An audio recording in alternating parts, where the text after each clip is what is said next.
biasa sekali, kami sangat berharap Anda diberkati dengan apa yang sudah Anda dengarkan dan pelajari bersama tentang Amazing Grace. Kita akan lihat firman Tuhan yang berhubungan dengan hal ini. Lukas 15 ayat 32, firman Tuhan berkata, kita patut bersukacita dan bergembira karena adikmu telah mati dan menjadi hidup kembali, ia telah hilang dan didapat kembali. Kalau pemirsa sekalian ingat, ini cerita berbicara tentang anak yang hilang atau the prodigal son. Seorang bapak, ya, pemirsa sekalian punya dua orang anak. Anak yang besar nomor satu dan anak nomor dua atau anak bungsu. Anak bungsunya minta warisan sebelum papanya bahkan meninggal. Kemudian diberikan oleh papanya dan bagaimana dia hidup dengan kedurhakaannya. Dia pergi ke negeri yang jauh, negeri yang baru. Di sana dia berfoya-foya, berpesta tiap hari. Tidak punya peraturan, bahkan ini dibicarakan adalah dia lawless gitu ya. Dia ngawur banget hidupnya dan kemudian suatu kali datanglah musim kekeringan, musim paceklik yang sangat panjang. Dan pada waktu itu uangnya habis dan teman-temannya sudah tidak ada yang peduli dan mau dengan dia. Nah, ini adalah refleksi kehidupan kita sebagai manusia, pemirsa sekalian. Bagaimana dengan Anda? Saya tidak tahu posisi apakah hari ini Anda berada.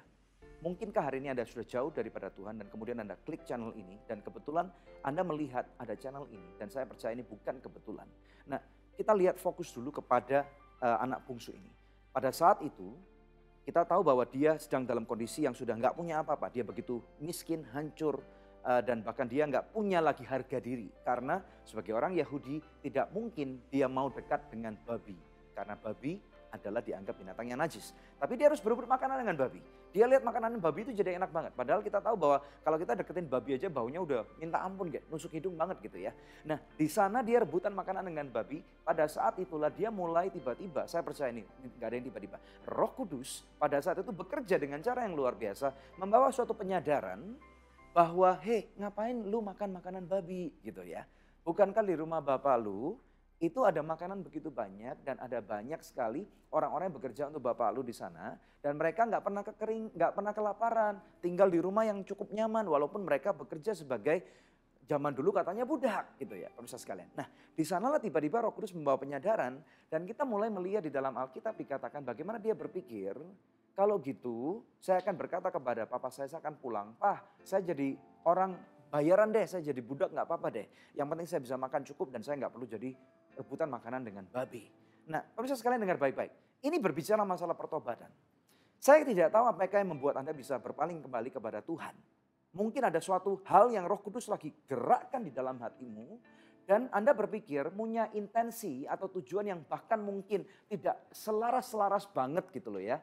Dengan firman-Nya Tuhan. Tetapi di dalam firman Tuhan Anda akan melihat bagaimana Bapaknya menunggu dari jauh dan Bapaknya berlari.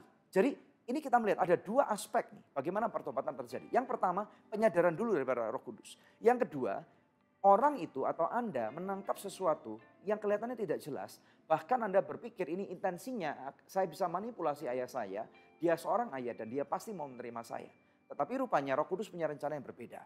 Dan inilah amazing grace itu, pemirsa sekalian. Itulah kasih karunia di mana Anda tidak layak mendapatkannya. Tetapi Bapaknya menunggu, berlari. Padahal dia udah berminggu-minggu mungkin gak mandi. Baunya lebih jorok daripada babi. Dekil banget. Tetapi Bapaknya berlari menyambut dia. Dan kemudian memeluk dan berkata kepada para orang-orang yang bekerja kepada dia. Sembelih anak sapi yang paling tambun, yang paling gemuk. Dan aku akan berpesta. Berikan cincin, berikan sepatu, berikan jubah. Aku akan pulihkan hidupnya. Ini pemirsa sekalian, saya percaya Roh Kudus bekerja. Walaupun mungkin Anda belum sempurna, ini adalah berbicara tentang kasih karunia yang sempurna. Saya tidak sempurna dan saya tidak akan pernah bisa sempurna. Tetapi di dalam kasih karunia Tuhan, kita tahu bahwa nanti pada waktu kita sudah pulang, ada peraturan tata cara kehidupan kembali sebagai anaknya bangsawan itu, dia harus ikut kembali. Dia nggak bisa. Saya yakin pada saat itu dia akan mulai menyadari, Roh Kudus akan terus memberikan penyadaran yang jelas kepada dia. Dan dia akan mulai ikut kembali peraturan rumah tangga di dalam rumah tangga bapaknya ini tanpa merasa dipaksa karena sekarang dia udah dewasa.